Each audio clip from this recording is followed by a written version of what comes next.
Bueno, vamos a continuar con el material de las ecuaciones de estado. Vamos a ver ahora algunas ecuaciones, aparte de la de Van der Waals, que han sido muy utilizadas a través de la historia de la termodinámica del siglo XX. Las ecuaciones que tenemos aquí son cuatro. Como les digo, hay muchas ecuaciones de estado, ¿verdad? Algunas muy complicadas.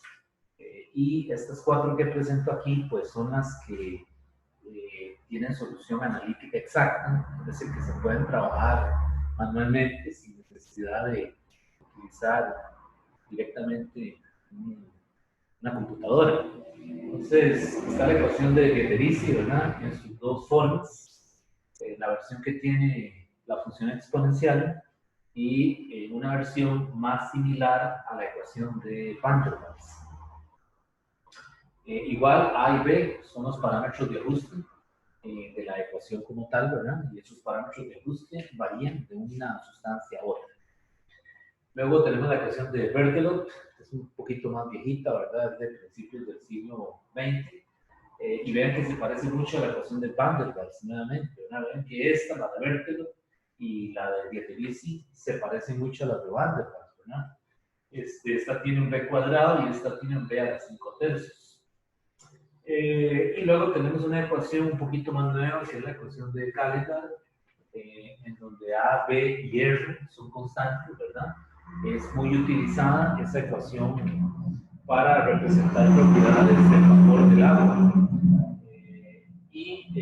Por ejemplo, la ecuación de Dieterici es muy usada en fisicoquímica, ¿verdad? Los químicos la usan mucho para trabajos relacionados con termodinámica química, ¿verdad? O con termodinámica estadística. Está por último la ecuación de Redlich-Bohm, que ya habíamos escrito en la clase anterior. Habíamos escrito esta misma ecuación, pero en términos del factor de compresibilidad, Z, ¿verdad? Ahora lo estamos escribiendo en términos de la ecuación de estado como tal.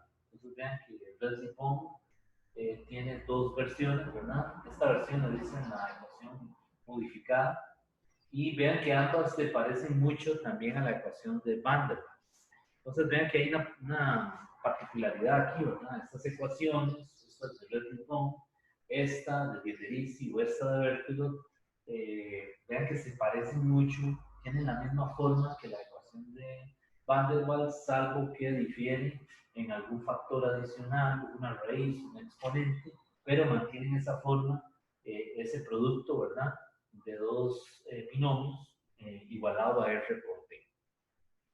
Bueno, esas ecuaciones, con esas ecuaciones vamos a trabajar, es decir, son las más comunes, las que aparecen más en los libros de texto de termodinámica, y con ellas pues se puede calcular, por ejemplo, el punto crítico, ¿verdad? La terna de PC, PC, PC. Se puede calcular en cada caso, o para cada ecuación se puede calcular el factor de compresibilidad, la Z, ¿verdad? Que se supone que tiene que ser menor que 1, estar entre 0 y 1. Y también este, se puede hacer una expansión en serie de potencias, ¿verdad? Alrededor de P o alrededor de V, y estudiar los términos por separado, ¿verdad? El primer coeficiente del biliano, el segundo coeficiente del biliano, ¿verdad? Se puede calcular la temperatura del void, etc. Es decir, con estas ecuaciones podemos encontrar o hallar información del sistema en estudio, es decir, de la sustancia en estudio, sin necesidad de tener que resolver la ecuación directamente. Recuerden que aquí lo que menos queremos hacer es resolver la ecuación, es decir, hallar las raíces, ¿verdad? Aunque se puede hacer, es decir, hoy en día con toda la tecnología que hay, pues hay un montón de formas de modelarlo numéricamente, pero desde el punto de vista del curso de termodinámica, que necesitamos desarrollar algunos métodos para sacar información de la ecuación de estado, pues es más, es decir, necesitamos o es mejor tratar de aplicarle alguna de estas cosas que hemos visto, estos métodos, ¿no? Ya sea hacer una expansión o intentar escribirla de otra forma para sacar información de ellas. Bueno, entonces, esas ecuaciones son bastante conocidas, ¿verdad? Son las, o por lo menos son las que aparecen más, como les dije, en los libros de texto de termodinámica. Bueno, continuando con el material, vamos a ver ahora lo que se llama un punto de contacto de tercer orden. Es un método para precisamente atacar estas ecuaciones de estado.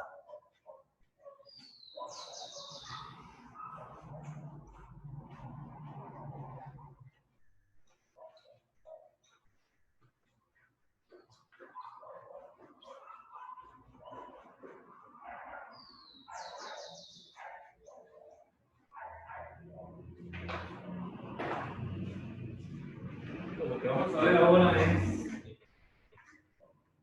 el punto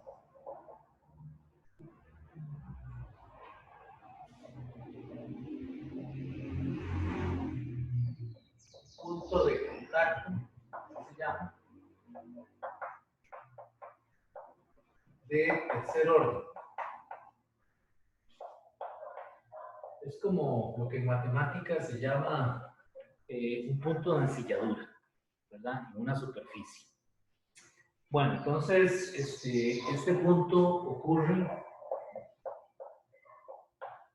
en una isóbara o en la isóbara específica que es P igual PC, es decir, en el punto crítico, ¿verdad?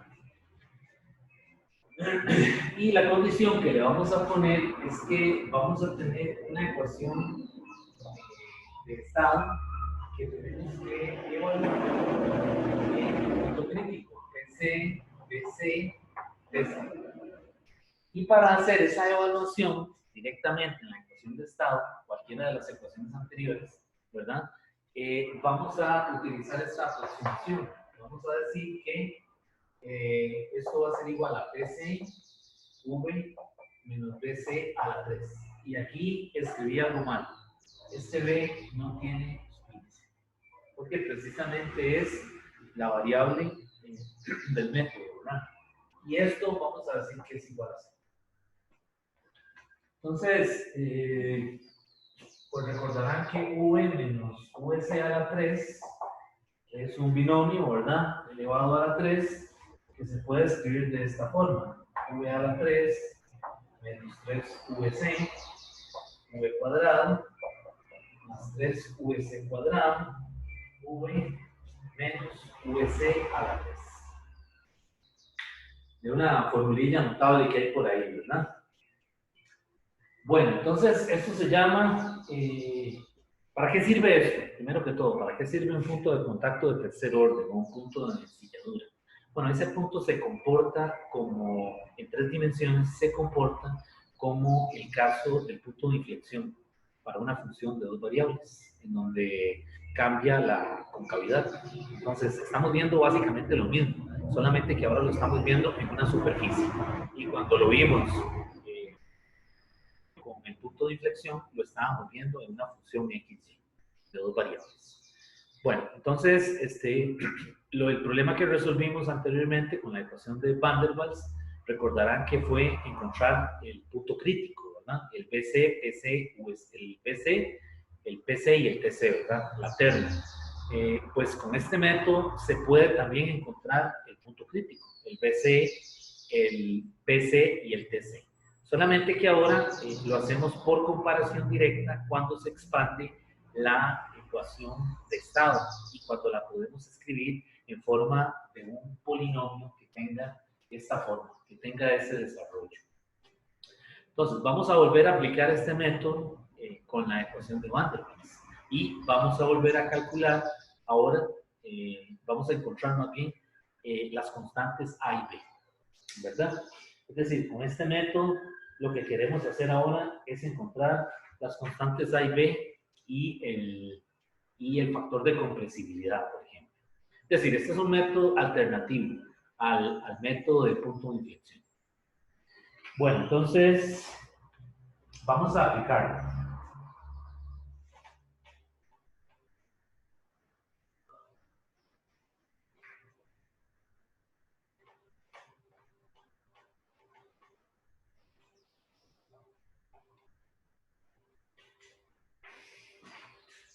Entonces lo vamos a hacer con la ecuación de Van der Waals, nuevamente. P de W. La ecuación de Van der Waals es esta. P más A entre B cuadrado, V menos B, igual a R por D. Ok, ahí tenemos la ecuación de Van der Waals. Y le vamos a aplicar este método. Para aplicarle este método, yo necesito escribir esa ecuación en términos de un polinomio descendente, un polinomio cúbico descendente, como ya lo había escrito en la clase anterior. Entonces, voy a hacer eso. La podemos escribir de esta forma, para darle solución al problema. ¿Y qué es lo que queremos encontrar? Porque no lo he dicho, ¿verdad? Lo más importante. Lo que queremos es utilizar el método del punto de contacto, ¿verdad? De tercer orden, que es un punto de ensilladura, usar ese método para hacer una aproximación V menos BC a la 3 y con ello calcular los parámetros de ajuste y el factor de compresibilidad. Entonces, dada la ecuación de Van der Waals, me están diciendo ahora HA y HB y hay el factor de compresibilidad. ¿En términos de qué? En términos de los valores críticos, de PC, VC, TC. O sea, aquí suponemos que son conocidos. O sea, PC, PC y TC son conocidos. Son conocidos. ¿De acuerdo? Entonces vean que este problema, utilizando la ecuación de Van der Waals, ahora es al revés, ¿verdad? En el caso anterior, cuando usamos el punto de inflexión, el método del punto de inflexión, lo que queremos es encontrar los valores críticos, ¿verdad? El P, el V y el T. Ahora, con este método de punto de ensilladura, lo que queremos es, conocidos los valores críticos, encontrar entonces los parámetros de ajuste y el factor de compresibilidad. En el caso anterior era conocidos A y B, usted calcula VC, PC, TC. Aquí es conocido el punto crítico, calcule A y B. Y vea que en ambos casos estamos calculando también el factor de compresibilidad. Ok. Entonces ya establecido el problema, pues entonces lo que voy a hacer es que voy a escribir la ecuación de Van der Waals en términos de un polinomio descendente, un polinomio cúbico descendente. Entonces la podemos escribir así: P, V a la 3 menos RT más PB, V a la 2 más AV menos A por B. Ahí está escrita como un polinomio descendente, un polinomio cúbico descendente. B a la 3, B cuadrado, B y el término constante. Ok, entonces ahora lo que hacemos es aplicar el método del punto de contacto, del punto de ensilladura, que es hago P igual TC y también hago T igual TC. ¿Verdad? ¿Para qué? Para aplicar la aproximación. La aproximación dice que F de PC, V, TC tiene que ser igual a P multiplicado por V menos VC a la 3, y eso tiene que ser igual a 0. Y aquí es PC. Entonces, lo que yo quiero hacer es comparar este desarrollo con este que tengo de la ecuación de Van der Waals. Entonces, ¿qué hago ahora? Pues lo que hago es que desarrollo esto. Esto sería PC, ¿verdad? V a la 3 menos 3PC, VC, V a la 2 más 3PC, VC a la 2, V menos PC, VC a la 3 y eso es igual a 0. Lo único que estoy haciendo es desarrollando el cubo de este binomio y multiplicándolo por PC. Después de que hice el supuesto de que esto es un punto de ensilladura, P igual PC y P igual TC. Y dejo una variable libre que es el cubo. Entonces ahora lo que hago es que esta es la aproximación, ¿verdad? Tal. Esta es la aproximación. Y ahora hago ese desarrollo, que es lo que tenemos ahí, ¿verdad? PC, B a la 3, menos 3PC, BC, B cuadrado, más 3PC, BC cuadrado, B, menos PC, BC a la 3. ¿Ok? Bueno, entonces, ahora lo que hacemos es que comparamos. Ahora lo que yo hago es que comparo término a término. ¿Cómo es? Bueno, comparo este con este con este con este y el que es constante. Y entonces lo que me va a quedar es lo siguiente, me va a quedar este sistema de ecuaciones. Me va a quedar que RTC más PCB, ¿verdad? Evaluándolo en el punto crítico, ¿verdad? Porque vean que estoy haciendo P igual PC y T igual PC. Evaluándolo en el punto crítico, después C aquí, eso tiene que ser igual a ¿quién? Al término correspondiente, que es este de aquí. Y eso sería entonces igual a 3 BC, BC.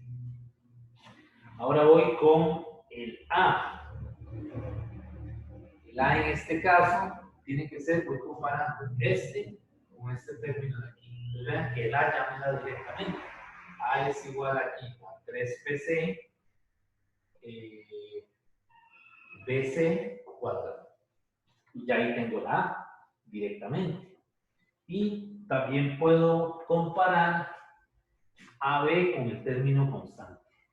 Y entonces AB, el producto de A por B, es igual, este producto de aquí, es igual a ¿quién? A PC, BC a la 3.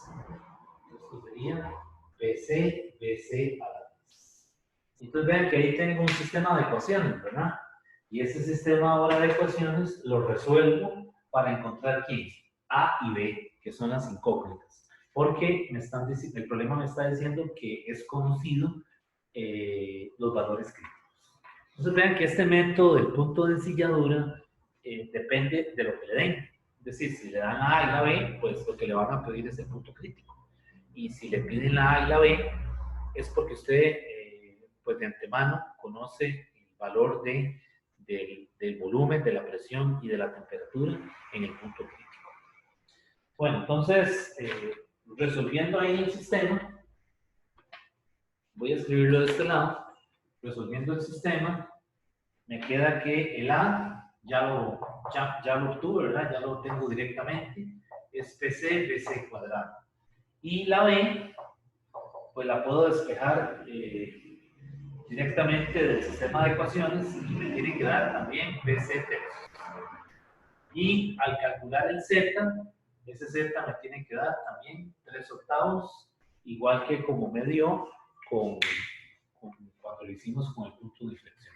Para calcular la Z es lo mismo, ¿verdad? Entonces, es decir, es usar, aquí estoy usando la definición del factor de compresibilidad, ¿verdad? PC, BC, TC por R. O sea que para calcular la Z no necesito haber hecho esto, ¿verdad? Es decir, lo pude haber hecho antes de encontrar este sistema de ecuaciones. Pues vean que este es el método del punto de contacto, del punto de ensilladura. Es un método alternativo al punto de inflexión.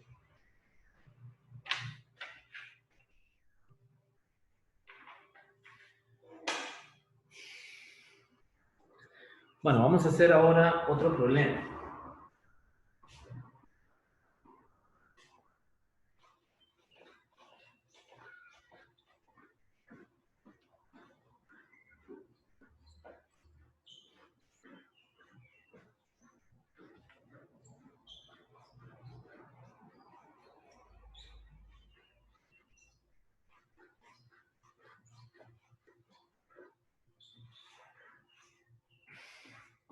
El problema que vamos a hacer ahora se trata de una expansión utilizando el método de Grial, ¿verdad? Que habíamos visto en la primera clase. Entonces, este es utilizando el método del virial, ¿verdad? Dice, el problema dice desarrolle en forma virial volumétrica, es decir, haga la expansión en serie alrededor de 1 sobre V, ¿verdad? Para la ecuación de estado de Redlich-Bohm modificada. Y esta ecuación de estado de Redlich-Bohm es, despejando ya la P, me queda RT, V menos B, menos A entre raíz de T, V cuadrado. Esa es la ecuación modificada de Redlich-Bohm, que fue una de las que pusimos ahora en la lista que comentamos ahora al principio de esta clase. Lo que pasa es que ya ahí está despejada en términos de P. Vean que cuando necesitamos hacer un desarrollo en forma virial volumétrica, necesitamos poder despejar la P para después multiplicar en ambos lados por V y hacer el desarrollo de la serie. Bueno, entonces le dice que haga, ¿qué le está pidiendo? Le está diciendo que haga un desarrollo. Haga un desarrollo, ¿verdad?, de la ecuación de Redlich-Bohm. Un desarrollo virial volumétrico. ¿Verdad? Y la parte B le dice, calcule la temperatura del huevo.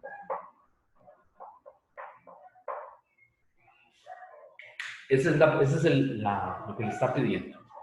Entonces, como le está diciendo que es un desarrollo virial volumétrico, ¿verdad? Entonces, yo voy a utilizar la propuesta que hace Heike-Kamerlingh, que es escribir la siguiente ecuación.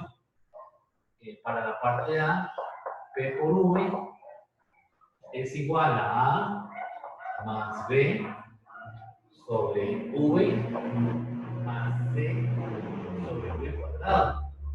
Más, ¿verdad? Y lo dejo abierto. Al menos trabajo con 3 términos, ¿verdad? A menos de que me pidan que escriba más. Pero aquí estamos trabajando con los primeros 3 términos, ¿verdad?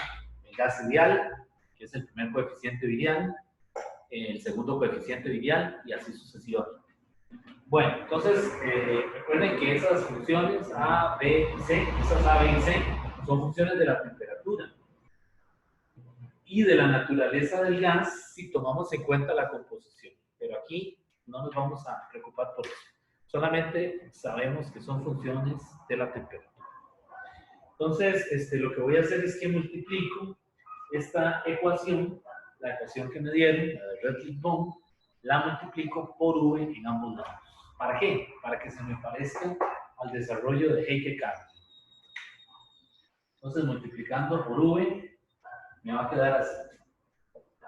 P por V es igual a RT, V, V menos B, menos A, entre raíz de T, V cuadrado. Y aquí podemos cancelar un cuadrado con una V. Necesitamos la V arriba y dejamos una V abajo. Y ahora sí, vean que esta ecuación yo ahora la puedo escribir así. La puedo escribir como RT y divido arriba y abajo por V. Y entonces ahora me queda 1 menos V sobre B. Menos A entre raíz de T. Y ahora supongo que la B tiene que ser mucho menor que V, ¿verdad? Entonces, si eso es así, si la B es mucho menor que V, ¿verdad? En esto de aquí, en este término de aquí, yo puedo utilizar el teorema del binomio para encontrar esa expansión, ¿verdad? Entonces lo que voy a hacer es que esta ecuación ahora la escribo así. La voy a poner de esta manera. Este P por V lo voy a escribir de esta manera. Voy a poner como RT y esto que está aquí abajo en el denominador lo pongo arriba como 1 menos B sobre V a la menos 1 menos A entre raíz de t por v. Bueno, eso fue lo mismo que hice con la ecuación de Van der Waals, ¿verdad? Ahora en la clase anterior. Y una vez que hago eso, pues le aplico el teorema del binomio. Y al aplicarle el teorema del binomio, me va a quedar esto, t por v es igual a rt, y ahí me va a quedar 1 más b sobre v más b cuadrado sobre b cuadrado más menos a entre raíz de t por v. Y ahora lo que hago es que agrupo los términos, ¿verdad? Entonces me va a quedar esto, me va a quedar rt más rtbv, ¿verdad? Más rtb cuadrado v cuadrado más menos a entre raíz de t. Lo único que hice fue que multipliqué el rt por cada uno de los términos. Y ahora lo que hago es que agrupo el que tiene 1 sobre v con menos 1 sobre v. Y entonces me va a quedar que el p por v va a ser rt, que es el primer término, ¿verdad? Más rtb menos a entre raíz de t por 1 sobre v más rtb cuadrado sobre v cuadrado más puntos suspensivos. Entonces lo que hice fue que agrupé este con este. Entonces me queda rtb menos a entre raíz de t. Y todo esto multiplicado por 1 sobre v. Y ya ahí está el desarrollo, ya ahí se hizo el desarrollo, como le dice o como se lo pide, desarrollarlo en forma virial volumétrica, ¿verdad? Es decir, ya tengo tres términos, el gas ideal, el coeficiente, el segundo coeficiente, ¿verdad? Del virial, el tercer coeficiente del virial. Entonces ya ahí está la parte A del problema, que se haga un desarrollo virial volumétrico. Y lo que sigue es calcule la temperatura de Moy. Entonces, para la temperatura de Moy, utilizo el coeficiente, el segundo coeficiente del virial y lo igualo a 0.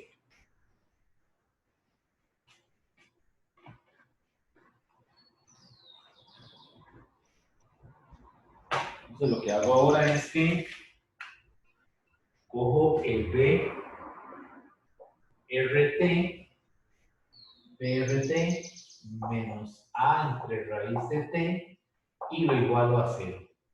Cuando lo igualo a 0, ya esto se convierte en la temperatura de Moy. Y de ahí despejo la temperatura de Moy. Esa temperatura de Moy que nos permite caracterizar el gas es igual a entre PR elevado todo a 2 tercios. Y ahí tengo la temperatura de Moy. A este problema se le pudo haber aplicado el método del punto de ensilladura. Sí, también.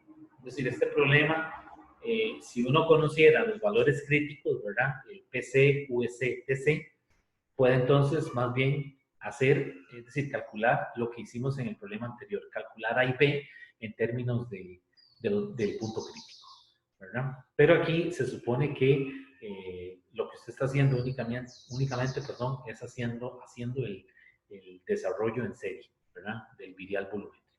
Entonces vean que estos problemas dependen de, es decir, primero que todo de la forma de la ecuación de estado. Si quiere hacer un desarrollo en serie, tiene que poder escribir el término P por V, ¿verdad? Y si quiere calcular el punto crítico, tiene que hacerlo ya sea por medio del punto de contacto o por medio del punto de inflexión. Cualquiera de esos dos casos, ¿verdad? Puede hacerlo, pero necesita conocer, es decir, necesita saber qué es conocido en el problema para entonces resolver el sistema de ecuaciones y saber qué es dado. Bueno, vamos a hacer otro problema.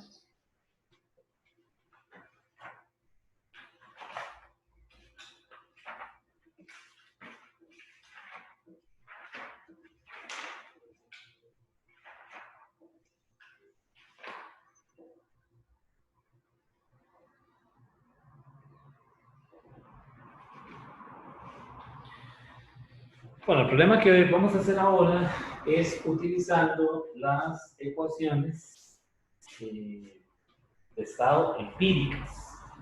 Ya habíamos visto dos, la ecuación, la Z para el gas de Van der Waals y la Z para el gas de Redlich-Von. Entonces voy a volverlo a hacer para Van der Waals, ¿verdad? Ven que ya Van der Waals hemos hecho varios ejemplos. Entonces ahora lo que voy a hacer es escribir la ecuación de Van der Waals en la forma virial volumétrica. ¿Pero cuál ecuación? La ecuación de estado empírico.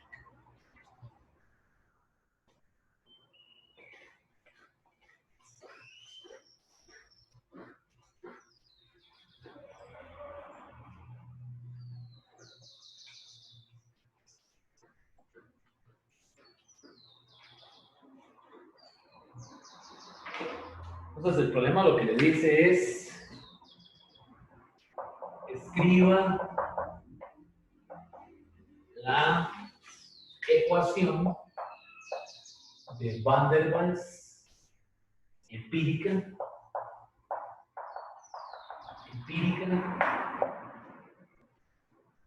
en la forma virial volumétrica. En la forma virial volumétrica. Entonces, vean que tenemos dos ecuaciones, ¿verdad? Tenemos la ecuación de estado de Van der Waals, ¿verdad? Y tenemos la ecuación de estado empírica. La ecuación de estado empírica es la que está escrita en términos de el factor de compresibilidad. La ecuación que necesitamos es esta. Z es igual a V entre V menos B menos A entre RT. Esa es la ecuación de Van der Waals, escrita como una ecuación de estado empírica en términos del factor de compresibilidad. Entonces nos dice que la escriba en la forma virial volumétrica, es decir, que la expanda, es lo que le está diciendo. Pues bien, entonces para expandirla, lo que yo voy a hacer es que este término de aquí yo lo puedo escribir como 1 menos V sobre B a la menos 1. Y este término de aquí lo mantengo igual. Lo mismo que hicimos ahora en el caso anterior con la ecuación del Redlich-Von. Y ahora lo que hago es el desarrollo de esto. Y el desarrollo de esto es, utilizando el teorema del binomio, 1 más B sobre V más B cuadrado sobre B cuadrado más B a la 3 sobre B a la 3 más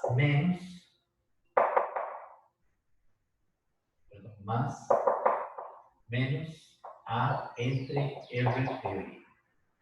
Notarán en este caso que el volumen que estoy usando es la V recta, ¿verdad? No es el volumen específico.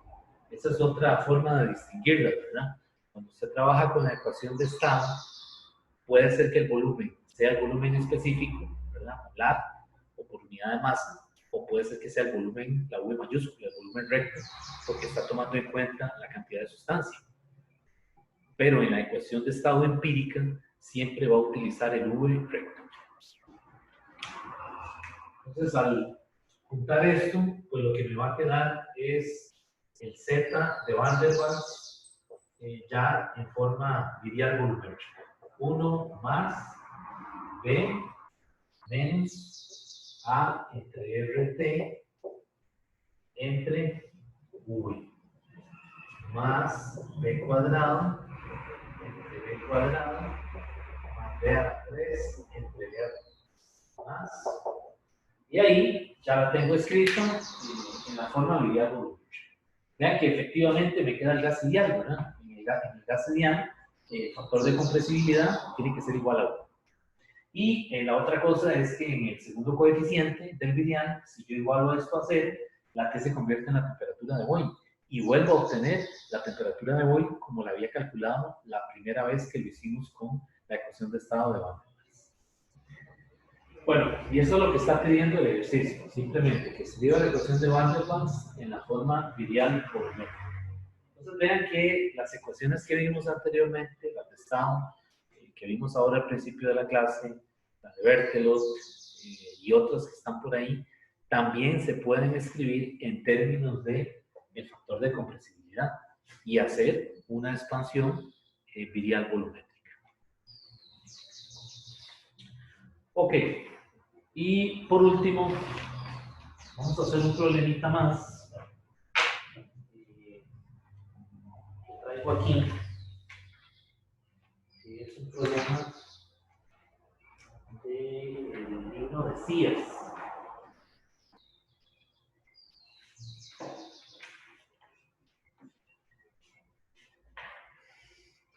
Es un problema del libro de Sears. Entonces vamos a leerlo.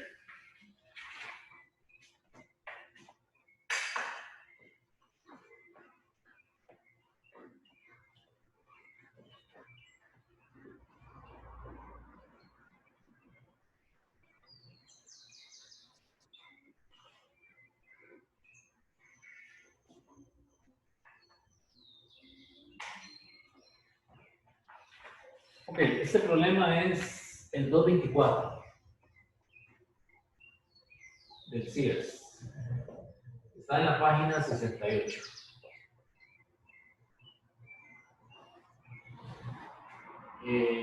Vamos a leer el problema. Dice que es una sustancia hipotética que posee un coeficiente de compresibilidad isotérmica dado por kappa igual A sobre V, donde A es una constante. No lo confunda con el factor de compresibilidad, que es la Z, ¿no? Y entonces, bueno, está dado por ese coeficiente de compresibilidad. Y tiene un coeficiente de dilatación beta, que es igual a 2B T entre U. En donde hay B son constantes.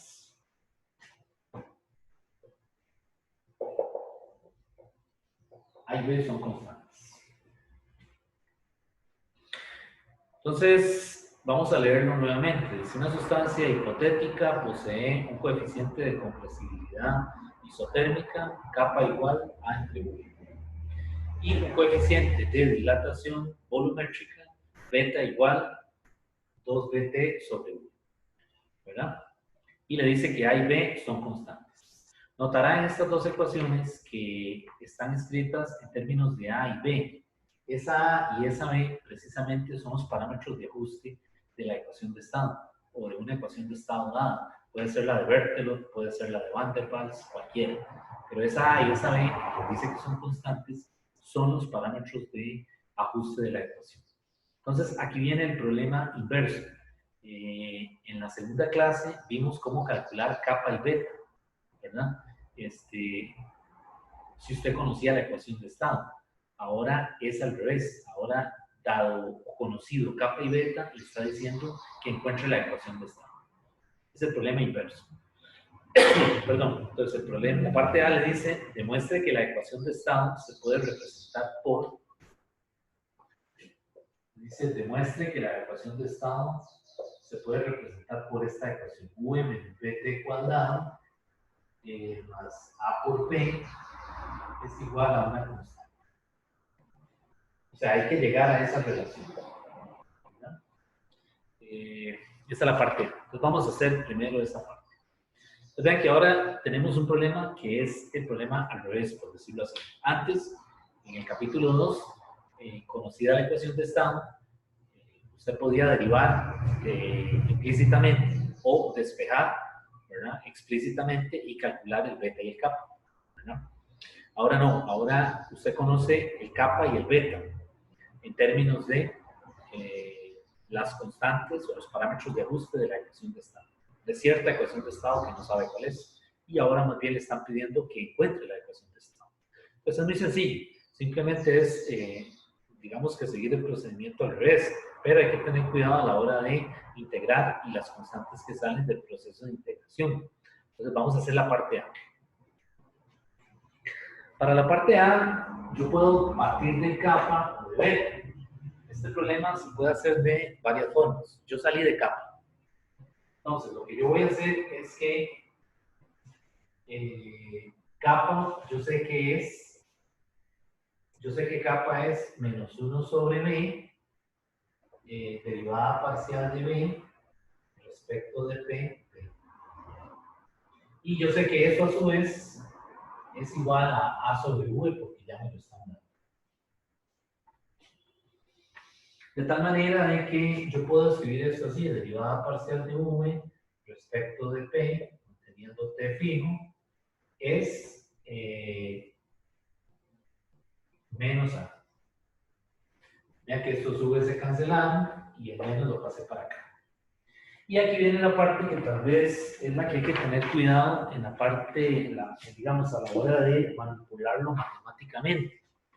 Yo necesito integrar eso. Entonces, para integrarlo, puedo hacer variables separables, pero mantener presente el hecho de que la temperatura es constante. Ya que cuando usted haga la integral, le va a salir una función que necesariamente depende de la temperatura. Y ya eso es algo que es una propiedad de las integrales de funciones de varias variables, ¿verdad? Cuando usted integra con respecto a x, le va a salir una constante que depende de y. Cuando integra con respecto a y, le sale una constante que depende de x. Bueno, entonces aquí esto yo lo puedo escribir ahora así. dpt, separé las variables y me queda menos 1 sobre a de vp. Y a partir de ahí, pues entonces lo voy a integrar. Entonces, para integrarlo, me va a quedar aquí una p, y de este lado me queda menos v sobre a, ¿verdad? Más una función, como les dije, que depende de la temperatura. Depende de la temperatura porque la derivada parcial inicialmente estamos teniendo a t fija, a t constante. Como le digo, yo arranqué por capa. Usted puede haber empezado por beta, en este caso de aquí. Empezar por beta y igualar a 1 sobre v, derivada parcial de, y entonces ahí debería fijar, ¿verdad?, la otra variable, la p o la t, lo que necesite fijar, y debería llegar al mismo resultado. Entonces mi recomendación es que una vez que vea este procedimiento, intente hacerlo por beta. Bueno, entonces llego a esta ecuación y lo que hago ahora con esta ecuación es que la voy a derivar. La voy a derivar con respecto a u. Es decir, voy a derivar p con respecto a t manteniendo v fijo. Y esto es 0, que ni lo pongo, y esto es f' de t.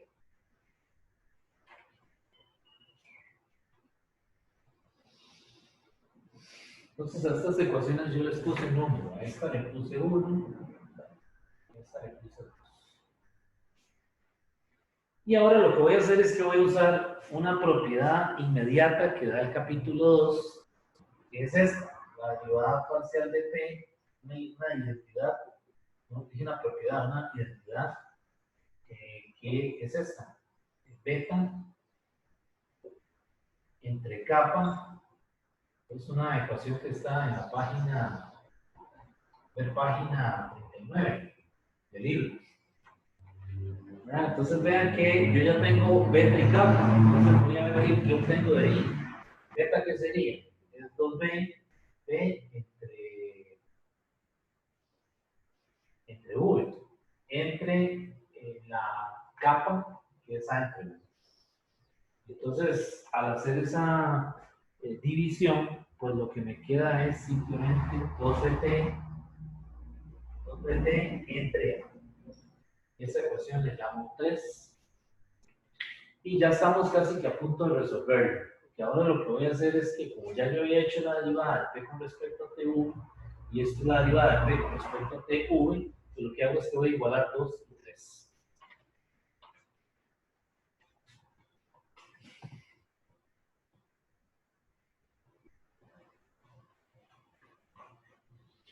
Entonces igualo 2 con 3 y me queda entonces que f' de t, que es de f de t, es entonces igual a 2bt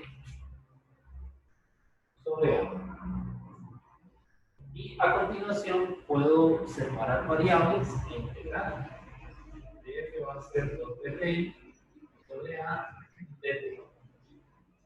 Y ahora lo integro. Al integrarlo me queda que f es f de t va a ser igual a 2bt cuadrado entre 2a. Cancelo los dos más una constante que es parte del proceso de integración porque ya esto es una función de una única variable, ¿verdad? Esa constante no es función ni de v ni de t. Es decir, depende de las condiciones iniciales o de las condiciones de frontera del problema. Bueno, entonces, lo que hago ahora es que sustituyo. Vuelvo y cojo este f de t y lo pongo aquí. Y ya entonces ahí estoy a punto de encontrar la ecuación de estado. Entonces lo que voy a hacer es que lo sustituyo aquí. P es igual a menos b sobre a más f de t. Y f de t es bt cuadrado entre a más c. Y ahí ya tengo la ecuación de estado, ¿verdad? Lo único es que la puedo reescribir para que me quede como lo que me están pidiendo que, a lo que llegue, ¿verdad? Entonces lo que hago es que la pongo así. P más b sobre a, paso esto para acá, menos bt cuadrado sobre a, y dejo el c de ese lado. Y ahora lo que hago es que multiplico por a en ambos lados de la ecuación, multiplico por a, y me queda entonces a por b más v menos bt cuadrado igual a una nueva constante que es a por c. Y ahí está la ecuación de estado. A por p más v menos bt cuadrado. Como les digo, otra vía es salir de aquí, ¿verdad? Salir de aquí, de la beta, y tiene que llegar al mismo resultado. O bien, utilizar los dos coeficientes, alfa y beta, como un sistema de ecuaciones, y de ahí, por comparación, averiguar quién es la función, la f de t, ¿verdad? Vean que si usted arranca por aquí, va a tener una función f de t, pero si arranca por aquí, al integrar, le va a quedar una función que es g de v, ¿verdad? Que es una función del volumen, que es la otra variable macroscópica en juego. Bueno, y la parte B del problema,